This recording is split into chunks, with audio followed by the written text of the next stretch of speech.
नमस्ते साथियों, मैं दिलेश्वर भट्ट आप सभी का स्वागत करता हूं आपके अपने smart PSC academy YouTube channel पर।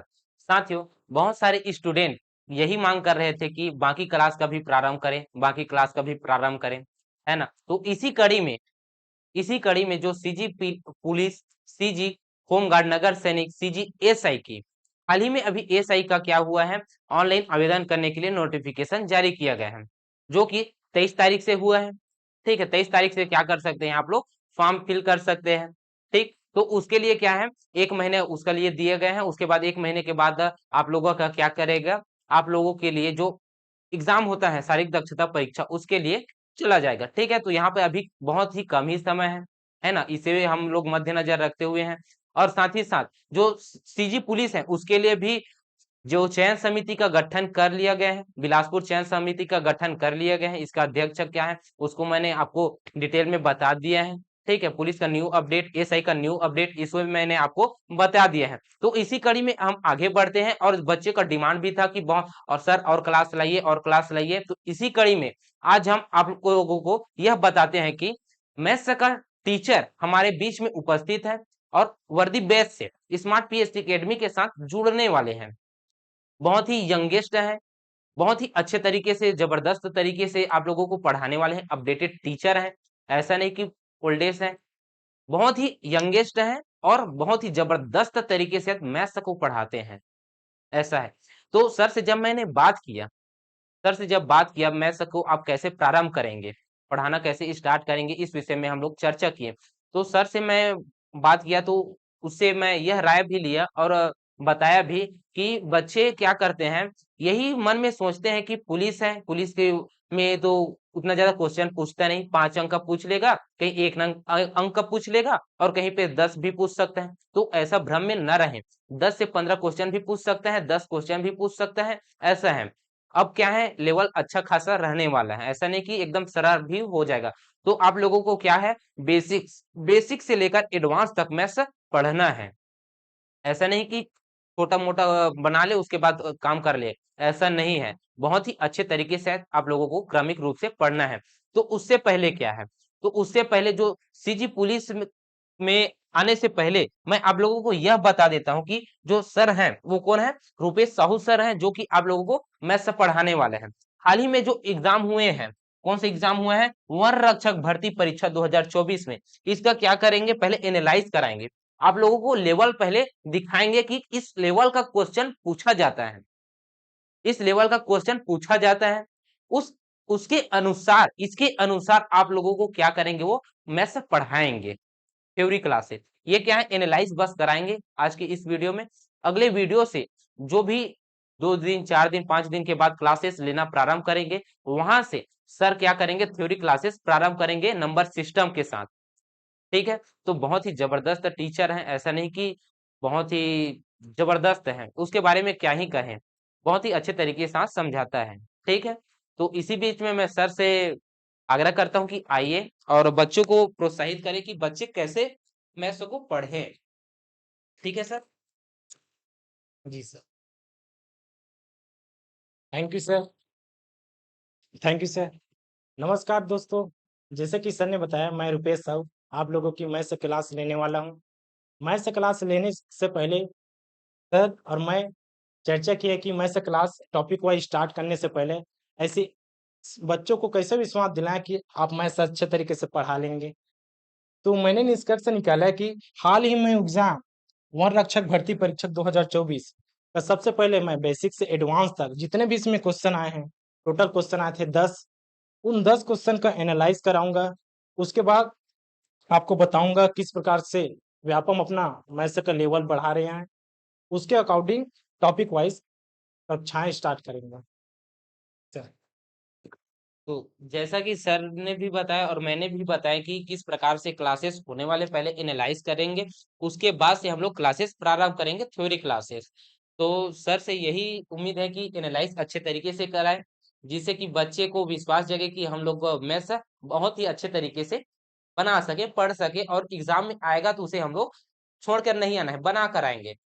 ऐसा उम्मीद से मैं सर से ये माइक देता हूँ, पकड़ाता हूँ, उसके बाद मैं एनालाइज कराएंगे, मैं चला जाता हूँ। ठीक है, तो मैं मिलता हूँ आपको नेक्स्ट वीडियो में।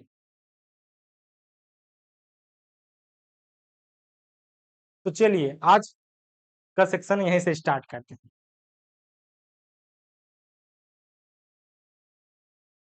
वन रक्षक भर्ती परीक्षा में कुल 10 क्वेश्चन आए थे, जिसमें से कईयों ने क्वेश्चन को देखा भी नहीं क्योंकि मैथ्स था। किसी ने देखा तो लेवल को देखकर ही भाग चले गए। आपको नहीं पता था कि किसमें आपको ऑप्शन विधि का प्रयोग करना था, किसमें आपको क्वेश्चन को देखकर ही मान लेना था। ठीक है, तो चलिए स्टार्ट करते हैं पहले क्वेश्चन के साथ। इसमें दिया है दो संख्याओं का महत्तम समापवर्तक तथा लघुत्तम समापवर्तक 50 और 250 है। यहाँ पहला क्वेश्चन आपका एलसीएम एचसीएफ से पूछा गया था, जिसको आप इस प्रकार से बना सकते थे।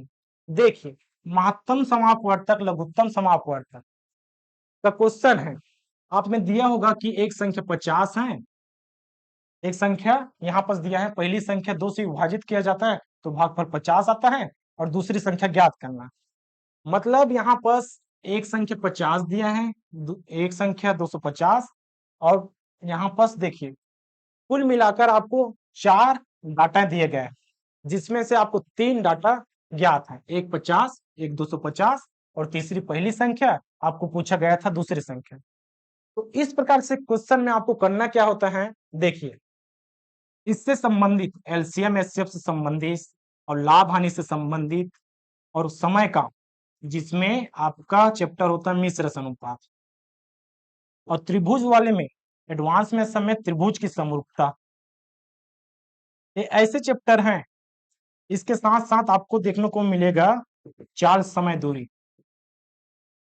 चाल समय दूरी आपको करना क्या होता है, इस प्रकार से टॉपिक में आपको इस प्रकार से 4 डाटा दिए होंगे। 4 डाटा देने का मतलब है कि 3 आपको दिया होगा और चौथा ज्ञात करना है। तो करना इस प्रकार होता है कि आपको बराबर के पक्ष में दोनों साइड को लिखना होता है। जैसे कि एक 50 है, दूसरा 250, तीसरा पहली संख्या और चौथा दूसरी संख्या। तो हम इस प्रकार किस डाटा को लिखेंगे, इस साइड किस डाटा को लिखेंगे, कंफ्यूजन वाला है। तो जो बराबर होता है, जैसे कि इसमें पहली संख्या दूसरी संख्या दोनों बराबर है, तो यहाँ पर लिख देंगे पहली संख्या और दूसरी संख्या, और जो बच गया इस साइड 50 और 250 लिख तो दिए बराबर के लेफ्ट साइड और राइट साइड, लेकिन करेंगे क्या, यहाँ पर तो न प्लस है न माइनस है, कुछ भी नहीं है। तो याद रखिएगा ये हमेशा मल्टीपल में होता है, मल्टीपल में इस प्रकार। तो हमारा इस प्रकार से आपको बनाने का तरीका मालूम पता चल गया होगा कि करना क्या है। तो पहली संख्या गुणित दूसरी संख्या बराबर 50 गुणित 250। यहाँ आप कह सकते हैं कि महत्तम समापवर्तक में उसका फार्मूला भी है, लेकिन हम बनाने का तरीका देख रहे हैं। जो आपका एलसीएम एचसीएफ लाभ हानि वाले चैप्टर में मिलेगा और मिश्र अनुपात काम समय वाले चैप्टर में मिलेगा, और त्रिभुज की समरूपता, चाल समय दूरी, इन सब में काम आएगा इस प्रकार से लिखने का तरीका।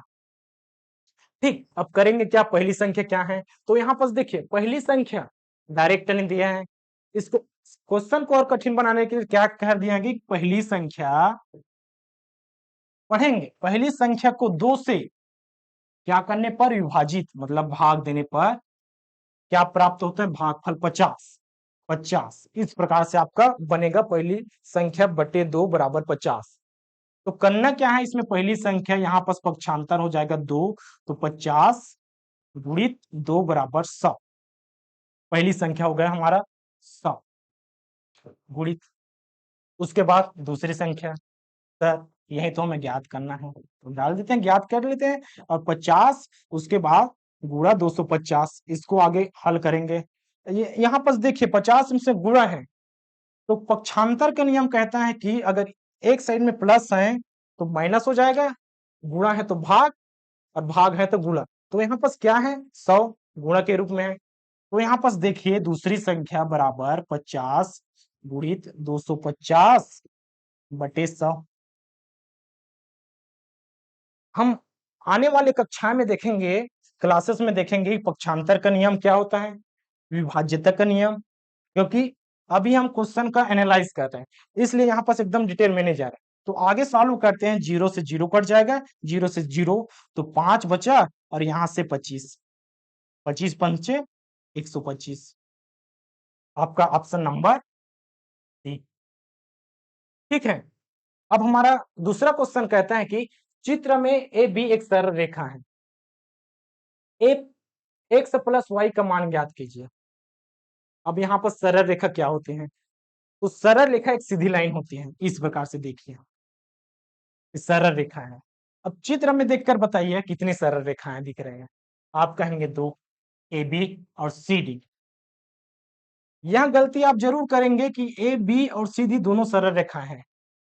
क्वेश्चन आपको भ्रमित करने के लिए, कंफ्यूजन में डालने के लिए आपको सी और डी को भी सरल रेखा के रूप में दे दिया है, जबकि सी और डी सरल रेखा नहीं है। अगर वास्तविक अगर मान बनाना चाहेंगे तो कुछ इस प्रकार से बनेगा, जो कि एक सरल रेखा के फॉर्म में नहीं होगा। आपको क्वेश्चन कंफ्यूज करने के लिए दो सरल रेखाएं दे दिए, तो आपको क्वेश्चन के अकॉर्डिंग चलना है। ए बी एक सरल रेखा है, तो ए और बी सरल रेखा मतलब सीधी लाइन जिसका मान हमेशा 180 अंश का बनता है। यहाँ पर देखिए समकोण बना दिए, दो भाग में बांट दिए, तो यहाँ 90 अंश का होगा, और सीधी लाइन है तो 180 अंश का। तो यहाँ पर हम इसको आधार मानकर यहाँ पर इसका योग टोटल 180 अंश ले सकते हैं, और इसी के अपोजिट यहाँ से सीधी लाइन से लेकर 180 अंश लेकर ज्ञात कर सकते हैं। तो सबसे पहले ऊपर वाले को सॉल्व करें कि नीचे वाले को? तो देखिए यहाँ पर y है और यहाँ पर x है, तो ऊपर वाले को पहले हल करने चले तो हमें x और y अलग अलग मान दिखेगा, जो हल करने में दिक्कत जाएगा। तो सबसे पहले हम नीचे वाले को करेंगे, क्योंकि x का मान ज्ञात होगा, तो उसके बाद हम यहाँ पर x का मान लिखेंगे, फिर y का मान ज्ञात हो जाएगा, तो हमारा आ जाएगा x प्लस y का मान आ जाएगा। तो चलिए देखते हैं 180, यहाँ पर देखिए 110 प्लस 2x, ठीक है। 110 प्लस 2x बराबर कितना हो गया? 180 अंश। अब पक्षांतर करेंगे 110 को इस साइड, तो प्लस है तो क्या हो जाएगा? माइनस हो जाएगा। 180 माइनस 110, अब 2x जो इसमें घट जाएगा, 180 माइनस 110 क्या हो जाएगा? 70। अब यहाँ पर देखिए फिर से 2x गुणा में है, तो इस साइड आकर क्या हो जाएगा? पक्षांतर करने पर भाग में चला जाएगा, 70/2, 2 एकम और 35 दूनी 70। x का मान क्या हुआ? यहाँ पर हम डाल सकते हैं x का मान 35, ठीक है। अब देखिए, अब ऊपर वाले को लेते हैं, y प्लस 50 प्लस 3x बराबर 180 अंश। अब यहाँ पर x का मान रखेंगे 35, 35 तिया 35 तिया कितना होता है? 105, 5 तिया 15 का 5, 80, 1 3 तिया 9 और 1 10। इस प्रकार से 3x का मान क्या आ जाएगा? 105 आ जाएगा, बराबर 180। 105 में 50 जुड़ जाएगा तो क्या हो जाएगा? 155 बराबर 180। अब यहाँ पर देखिए, यहाँ पर प्लस है और इस साइड लाएंगे, पक्षांतर करेंगे तो प्लस क्या हो जाएगा? माइनस में हो जाएगा। तो 180 माइनस 155, और 180 में 155 घटाएंगे तो आपका आंसर आ जाएगा 25। अब देखिए यहाँ पर y का मान 25 है और x का मान 35 है, और क्वेश्चन क्या पूछा है? x प्लस y, तो 35 प्लस 25 कितना हो जाएगा? 5 5 10 का 0, 80 1 3 2 5 और 1 6 60। आपका आंसर नंबर आ जाएगा A 60। अब नए क्वेश्चन में देखते हैं क्या कहता है। क्रय मूल्य और विक्रय मूल्य का अनुपात 4:5 है, तो लाभ प्रतिशत क्या होगा? तो इसमें दो बातें कही गई हैं, एक क्रय मूल्य और एक विक्रय मूल्य। इसके अलावा आपको लाभ दिया हुआ है और लाभ प्रतिशत ज्ञात करना है। तो सवाल को हल करने पहले आपको जानना पड़ेगा क्रय मूल्य क्या है, विक्रय मूल्य क्या है। तो चलिए देखते हैं क्रय मूल्य। क्रय मूल्य खरीदने वाला मूल्य होता है।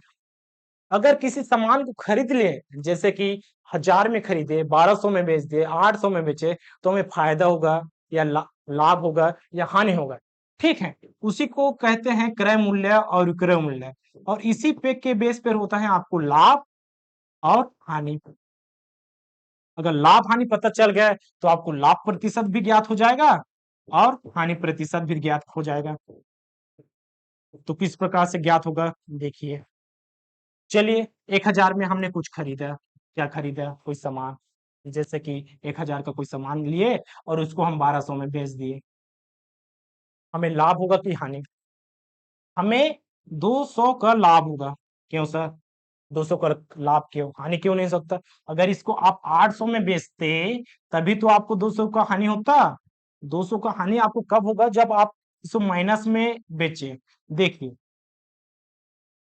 और इसी को इस साइड देखिए, क्रय मूल्य के बेस पे आपको लाभ या हानि होता है। तो लाभ और हानि का प्रतिशत कैसे ज्ञात करेंगे? यहाँ पर देखिए, जितना भी आपको लाभ होगा या हानि होगा उसके किसके अकॉर्डिंग होगा? क्रय मूल्य के अकॉर्डिंग। तो आपको नीचे में डाल लेना है क्रय मूल्य।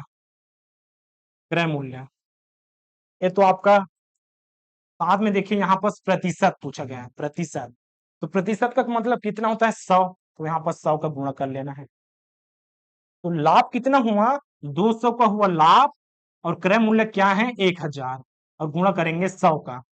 1 0 1 0 1 0 1 0 कट गया, 1 0 से 1 0 और कट गया। आपका लाभ प्रतिशत कितना है? 20% लाभ हुआ सर। ठीक है, अब इसको बताने का मतलब यह है कि आपको दिया है क्रय मूल्य और विक्रय मूल्य का अनुपात 4:5 है। यहाँ पर देखिए, कहीं पर आपको अनुपात में दिख रहा है? कहेंगे नहीं सर। तो चलिए आपको दर्शाते हैं किस प्रकार से आपको यहाँ पर है। तो क्रय मूल्य कितना है? 1000 है। विक्रय मूल्य कितना है? 1200 है। देखिए, ठीक है, सॉरी,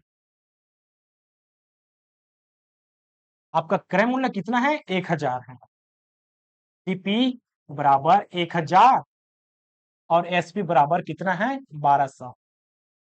अनुपात क्या है? दोनों का भाग कर देते हैं छोटे रूप में, 0 से 0, 0 से 0, 2 पंचे और 2 छक्के। आपका अनुपात कितना हो गया? सीपी और एसपी का अनुपात कितना हुआ? 5:6। अब यह आपका अनुपात में आ गया। किस प्रकार से? सीपी एसपी बराबर 5:6। इस प्रकार से क्वेश्चन आपका पूछा गया है। क्रय मूल्य और विक्रय मूल्य का अनुपात 4:5 है। तो यहाँ पर देखिए, जितना अंतर होगा वो आपका लाभ होगा और यही अंतर आपका हानि होगा। तो लाभ कैसे होगा सर? अगर प्लस में है तो लाभ और माइनस में है तो हानि।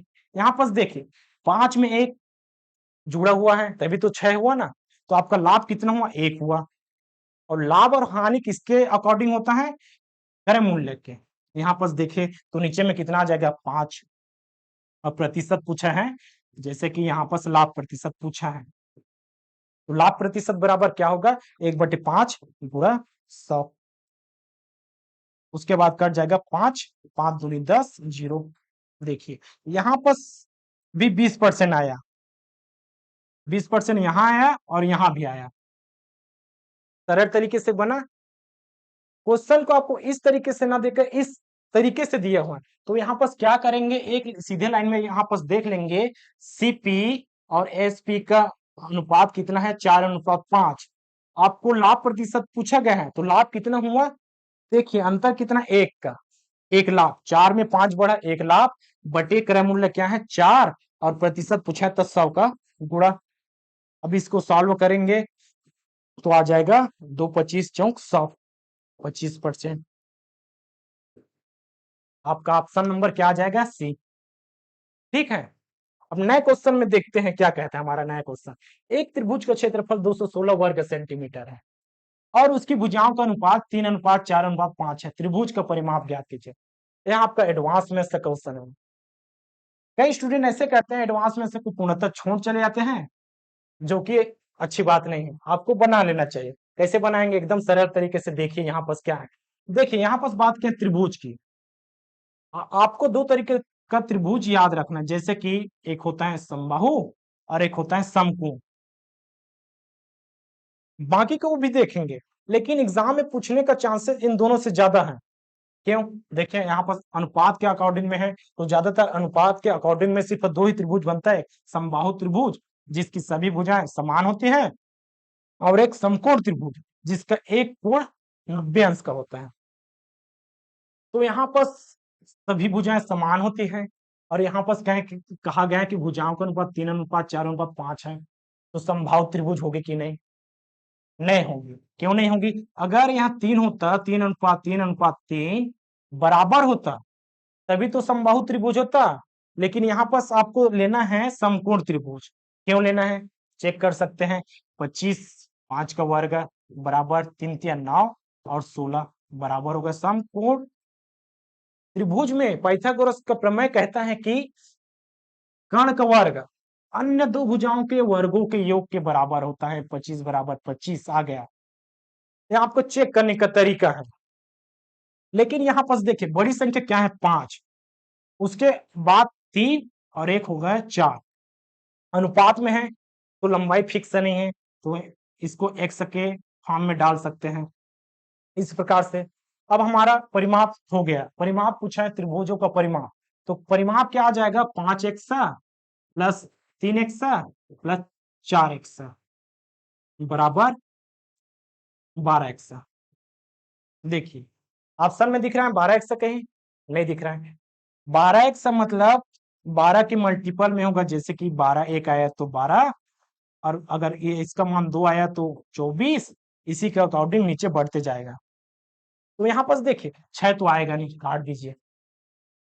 आगे देखते हैं इसमें एक त्रिभुज का क्षेत्रफल, मतलब त्रिभुज समकोण त्रिभुज का क्षेत्रफल होता है 1/2 और आधार गुणा ऊंचाई।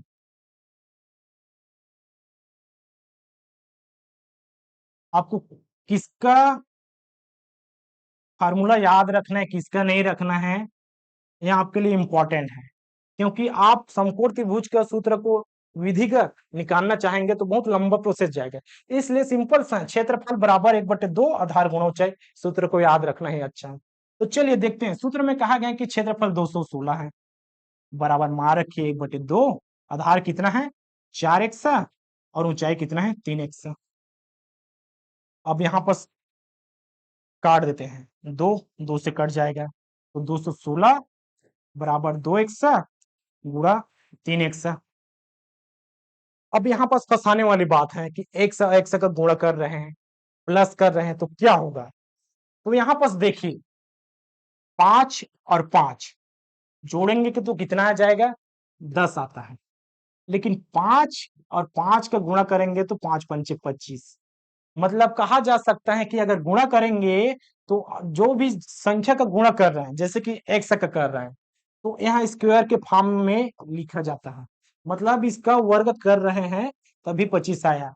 तो यहाँ पर करते हैं, देखिए 216 बराबर 3 दूनी 6 और x गुणा हो जाएगा तो x का वर्ग। अब 6 यहाँ पर गुणा में है तो उधर जाकर क्या हो जाएगा? पक्षांतर करेंगे। देखिए 6x का वर्ग बराबर 216 और पक्षांतर करेंगे तो आ जाएगा 216/6। अब इसको भाग दे देंगे, ठीक है। तो यहाँ पास x का वर्ग बराबर कितना हो जाएगा? 6 कम 6 × 18 और बचा 3, 6 × 36 वर्ग करेंगे, यहाँ पास पक्षांतर करेंगे तो 36। आपको पक्षांतर का नियम डिटेल में बताया जाएगा, यहाँ पास एनालाइज करा रहे हैं इसलिए उतना ध्यान नहीं दे रहा है। तो आपका 36 किसका होगा? 6 का। सर यहाँ पर x बराबर 6 आ गया, तो हमारा आंसर तो आया ना 12x। तो 12x क्या करेंगे? 12 गुणित 6, 12 छक्के 72, ऑप्शन नंबर डी आपका आंसर। चलिए नेक्स्ट क्वेश्चन में चलते हैं। आपका अगला क्वेश्चन कहता है कि 150 रुपए पर 8% की दर से उतना ही ब्याज, उतना ही मतलब क्या है? बराबर का चिन्ह है। मतलब दो पक्षों की बात करें, उतना या कहें जितना, या आपको दो पक्षों की बात को लेकर चल रहा है। देखिए जितना 800 रुपए पर 3 वर्ष में 4.5% की दर से मिलता है, कितने वर्षों में मिलेगा? तो आपका यहाँ प्रतिशत, लाभ हानि, कुछ ऐसे चैप्टर होते हैं जिससे सवाल आने के चांसेस बहुत ज्यादा है। यहाँ साधारण ब्याज का क्वेश्चन है। इसके अलावा कुछ चैप्टर ऐसे होते हैं जिससे अधिक क्वेश्चन बनते हैं। तो यहाँ पर देखिए साधारण ब्याज का क्वेश्चन है। हमारा साधारण ब्याज का फार्मूला क्या कहता है? साधारण ब्याज बराबर होता है मूलधन गुणित दर गुणित समय बटे 100। बस साधारण ब्याज में आपको एक ही सूत्र याद रखना है, साधारण ब्याज बराबर मूलधन गुणित दर गुणित समय बटे 100। इसी को मार रखते हैं 150, 8%, 3 वर्ष 4.5। तो किस प्रकार से मार रखेंगे? और हमें कह दें कि बराबर का चिन्ह उतना जितना मतलब दो पक्षों की मान। तो चलिए पहला पक्ष में लेते हैं, मूलधन क्या है? मूलधन को पी से 100 करते हैं। पहला में मूलधन है 150, दर कितना है 8%, टाइम कितना है इसी को ज्ञात करना है। दूसरा साइड कहता है, देखिए यहां पास जितना मूलधन कितना है 800, दर कितना है 4.5%। देखिए 4 दूनी 8, नीचे वाले का गुणा और ऊपर वाले को जोड़ देंगे, मतलब 4 दूनी 8 और एक हो गया 9, 9/2 लिखने का तरीका है। और समय कितना है 3 वर्ष, 3 years। ठीक, अब दोनों को बराबर करके हल करते हैं। देखिए क्या हो जाएगा, यहां पर करते हैं 150 मूलधन गुणित दर गुणित समय बटे 100। ठीक है, अब बराबर के बाद इसी सूत्र में, अलग से सूत्र लिखने की जरूरत नहीं, इसी के अकॉर्डिंग बनाना है। तो क्या आ जाएगा 800 गुणा 3 गुणा 9/2 और नीचे में आ जाएगा 100 मल्टीपल में। अब यहाँ पर इसको सिर्फ सॉल्व करने की जरूरत है, आपको काटना आना चाहिए, पक्षांतर आना चाहिए। तो देखिए यहाँ पर करते हैं, 0 से 0 कट जाएगा, मतलब ऊपर नीचे काट सकते हैं, लेकिन देखिए यहाँ पर 100 है, यहाँ पर 100 है, ऊपर नीचे से काटेंगे, 2 से काटेंगे, 5 से काटेंगे, कट जाएगा, भिन्न के रूप में आ गया। आपको बनाने में एकदम थोड़ा कठिन नहीं जाएगा। इसलिए सबसे पहले क्या करते हैं, आपको देखते हैं, बताते हैं कि ऊपर ऊपर से कट जाएगा। अगर बराबर के साइड में है तो नीचे वाला नीचे से कटेगा, ऊपर वाला ऊपर से कटेगा, और ऊपर वाला नीचे के साथ तिर्यक रूप में नहीं कटेगा। तो देखिए यहाँ पर 100 किससे कट जाएगा, 100 से कटेगा। तो बच गया कितना, 150 गुणित 8 गुणित टी बराबर, अब 2 किससे कट जाएगा, 8 से, 400। आपका आ जाएगा 400 गुणा 3 गुणा 9। अब यहाँ पर गुणा में है तो 8 का 150 से गुणा करेंगे क्या, नहीं, क्यों? इस साइड लाने पर हमें आपको प्राप्त होगा कि देखिए करने वाला है तो पहले हम गुणा करेंगे फिर काटेंगे, क्वेश्चन कितना लेंदी हो जाएगा। तो इसको आसान बनाने के लिए क्या करते हैं, इसको पक्षांतर कर देते हैं, और 400 गुणा 3 गुणा 9 पक्षांतर करेंगे, गुणा में है तो नीचे जाकर क्या हो जाएगा, इस साइड जाकर पक्षांतर में भाग हो जाएगा। तो 150 गुणा 8। अब इसको काटते हैं, देखिए शून्य से शून्य कट गया। अब यहाँ पर 4 8, 4 एकम 0 का 0, 4 दूनी 2 एकम 2 पंचे 5 एकम 5 तिया और 3 का 3 के, बचा क्या 9। आपका टाइम कितना आया, 9 ईयर्स। Option number C. ठीक है, इस प्रकार से आपका क्वेश्चन बनता है। चलिए अगले क्वेश्चन में देखते हैं, घन का पृष्ठीय क्षेत्रफल 600 वर्ग सेंटीमीटर है, उसके विकर्ण की लंबाई ज्ञात कीजिए। तो घन का पृष्ठीय क्षेत्रफल जानने से पहले आपको वर्ग को समझना पड़ेगा। घन क्या है, तो देखिए वर्ग कुछ इस प्रकार से होता है जिसकी सभी भुजाएं बराबर होती हैं, और इसी में ऊंचाई अगर ऐड कर दी, जैसे कि एक घन हो गया, इसमें ऊंचाई भी डाल दें तो घन की आकृति बन जाता है। मतलब वर्ग 2D होता है 2 डायमेंशन, और घन 3D होता है 3 डायमेंशन। तो हमें पता है वर्ग का क्षेत्रफल कितना होता है, एक वर्ग, मतलब यहाँ पास प्रत्येक भुजा की लंबाई a है, और यहाँ पास भी a है, सभी भुजाएं की लंबाई a है, a है, a है, a है, जितने भी हैं a है। तो यहाँ पास क्या हो जाएगा, सर इसी से तो बना है तो इसी के अकॉर्डिंग आना चाहिए, क्यों नहीं?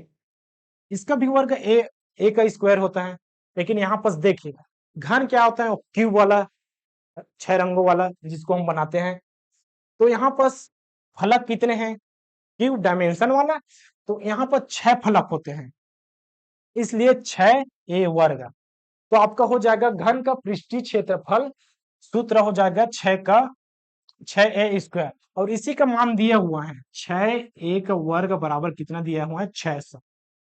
अब यहाँ पर गुणा में है, पक्षांतर होकर आ जाएगा, कितना हो जाएगा? 600/6 कट जाएगा 100।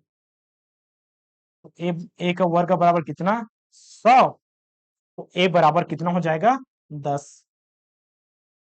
ठीक है, तो ए आ गया प्रत्येक भुजक की लंबाई, इसमें आ गया प्रत्येक भुजक की लंबाई आपका 10 है।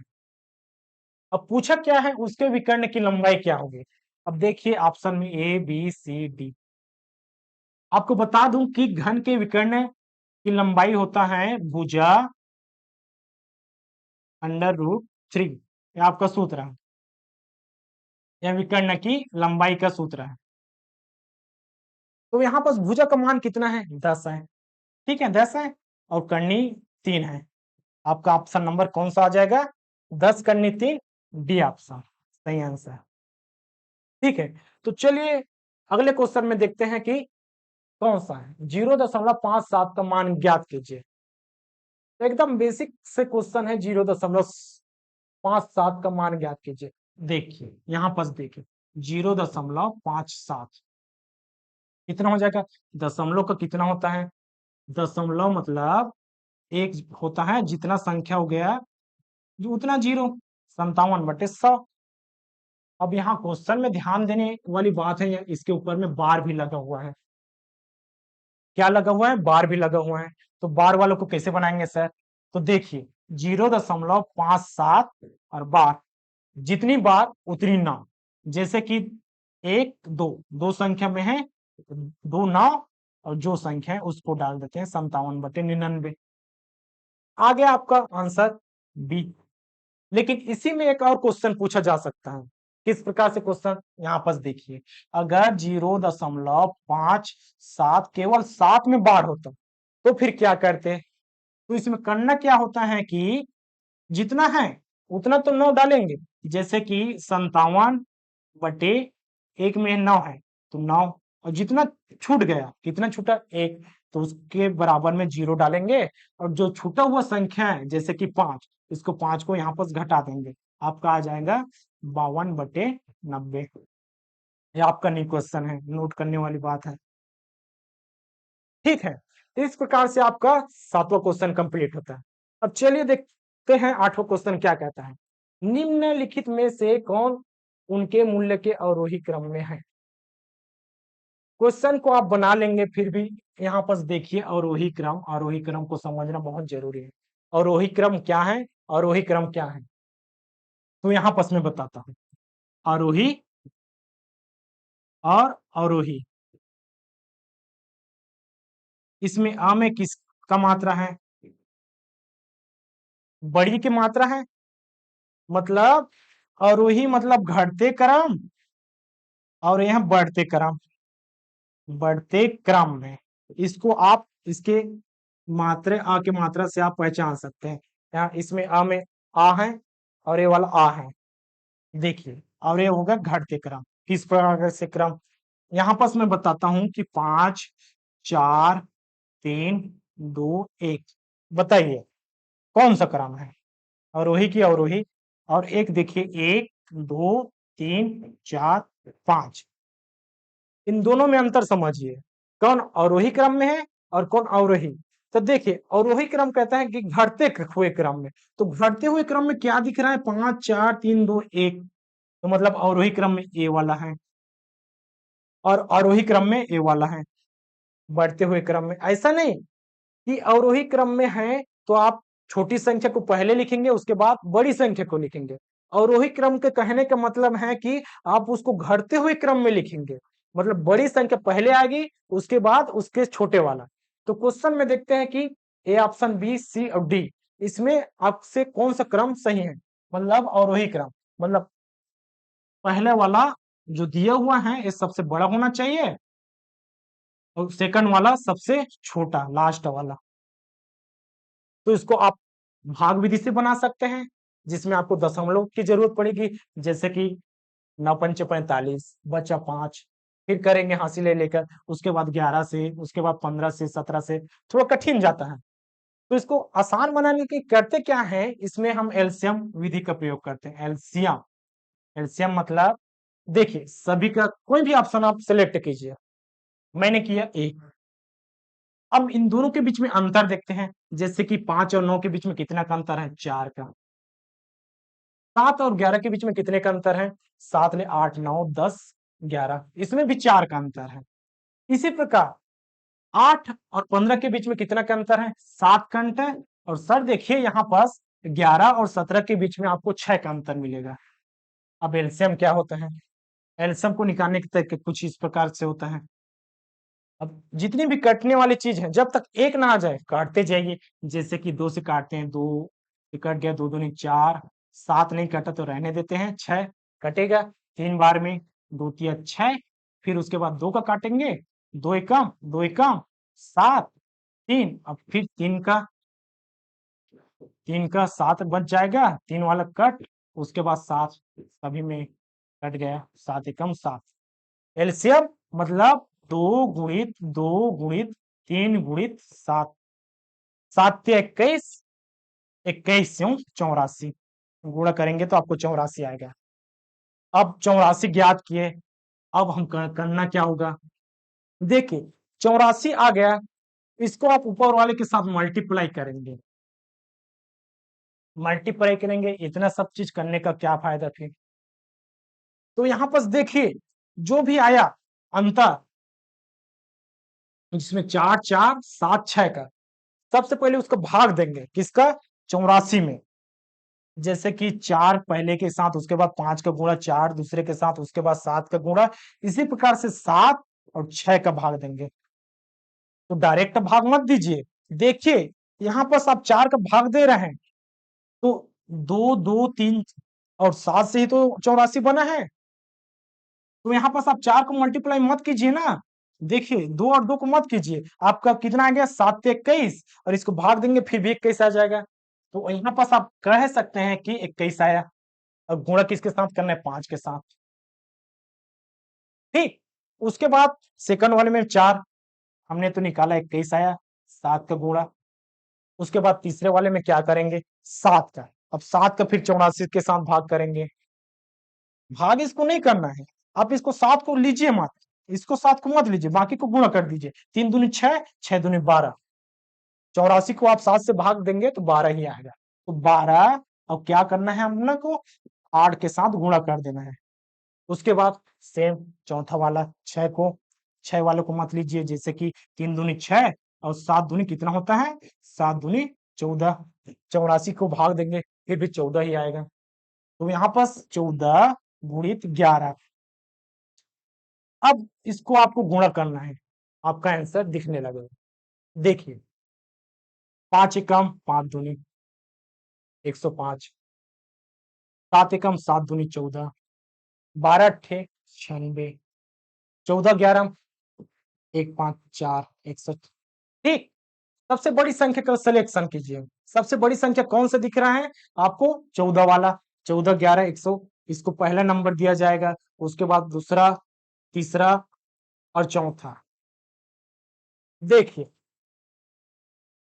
इस वाले पे देखिए 100, 1 5 4 154 किसमें आया, 11/17 में आया।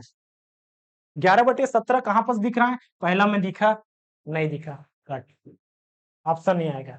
दूसरे में दिखा, नहीं दिखा सर, कट।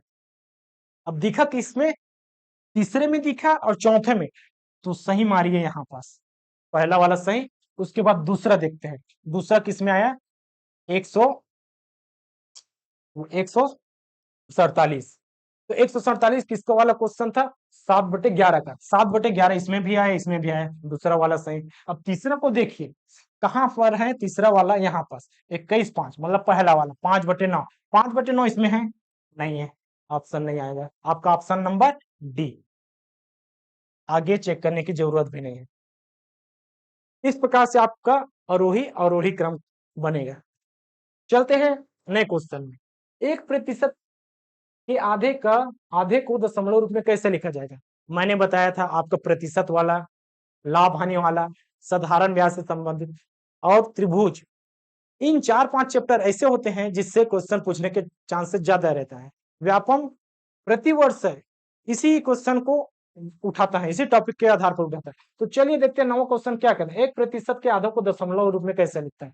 सबसे पहले क्वेश्चन को अपने लिखने का तरीका पता होना चाहिए। 1% प्रतिशत का मतलब क्या होता है, 100वां भाग, 1/100 कितना है, उसका कितना हिस्सा, 100वां हिस्सा। तो यहाँ पर देखिए 1%, 1% लिख दिया। अब आगे क्या है, आधा, आधा मतलब आधा। क्या करते हैं, जैसे हमारा 50 का आधा 2 का भाग दिए, कितना आया 25। अब इसमें क्या करते हैं, 100 का आधा, कितना भाग 50। इस प्रकार से आधा कहा मतलब नीचे में 2 का भाग करते हैं। तो यहाँ पर देखिए प्रतिशत का मान मैंने कितना बताया, 100। तो 1/100 आगे जाएगा और 2 का 2। अब यहाँ पर देखिए 1/200 करेंगे, उसके बाद भाग में है तो 200 और इस प्रकार से आपको भाग देंगे। उसके बाद 0 दशमलव, फिर 0 लेंगे, 0 0। इस प्रकार से आपको थोड़ा प्रॉब्लम का सामना करने पड़ेगा, इसलिए इस मेथड का यूज मत कीजिए। तो कैसे करेंगे सर, देखिए मैंने पहले बताया 1 जैसे कि 100 लिखा है, यह मान के चलिए यहाँ इसको हमने दशमलव रूप में लिखना है।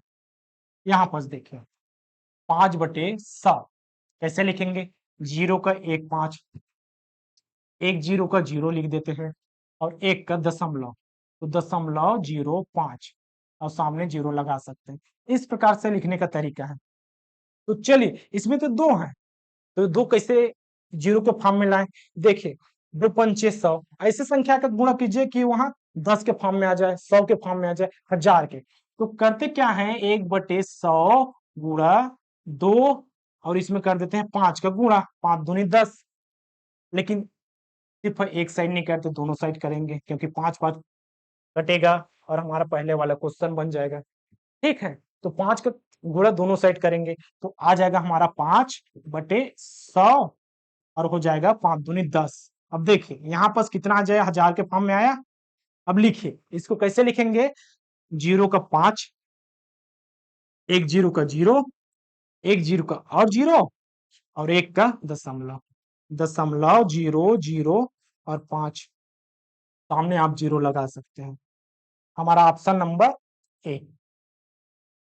ठीक है, तो चलिए नए क्वेश्चन में चलते हैं।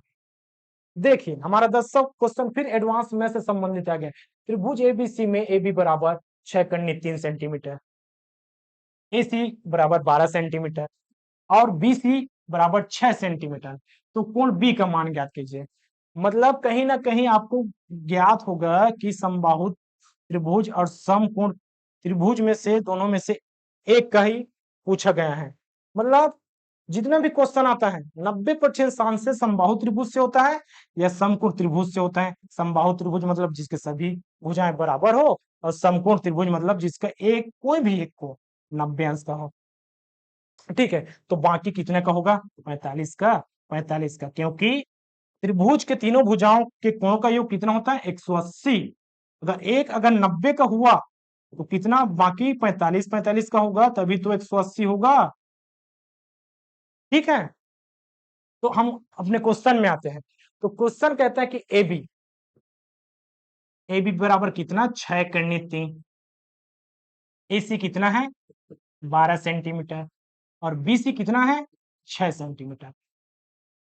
अब यहां पर देखने वाली बात है कि यह समबाहु त्रिभुज है या समकोण त्रिभुज, इसका सिलेक्शन आपको करना पड़ेगा। क्वेश्चन को देखते हैं। देखिए समबाहु त्रिभुज क्या कहता है, जिसकी सभी भुजाएं बराबर हो।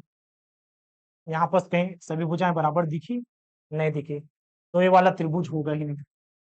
अब हमारा एक ही त्रिभुज बचा, समकोण त्रिभुज। अब समकोण त्रिभुज क्या कहता है, देखिए AC बड़ा है, कर्ण हमेशा बड़ा होगा, तो इसमें बड़ा क्या है, 6 बड़ा है, 6 बड़ा है तो 6 कर्ण 3, इसमें देखेंगे कि सबसे बड़ा 12 है, तो यहाँ पर लिख देंगे 12। और AC आप यहाँ पर A लिख सकते हैं, C लिख सकते हैं, या आप चाहे तो यहाँ पर C लिखेंगे, यहाँ पर C लिखेंगे, दोनों का मतलब एक ही होगा। अब बाकी क्या लिख देते हैं, ए बी बराबर कितना, ए बी बचा हुआ मान कितना, ए बी बराबर कितना 6 करनी 3 और बी सी बराबर कितना 6। आपको पूछा क्या है, बी का मान, बी का मान कितना है यहाँ पर देखने को मिलेगा 90। देखिए आपका ऑप्शन नंबर सी। अब अगर जिस समय इसको काटे उस समय आप इसका प्रत्येक कोण का मान 60 अंश होता है, तो 60 वाला ऑप्शन आपका होगा नहीं। इसको जितना कट के उसके के अकॉर्डिंग आप ऑप्शन को कट कर सकते थे।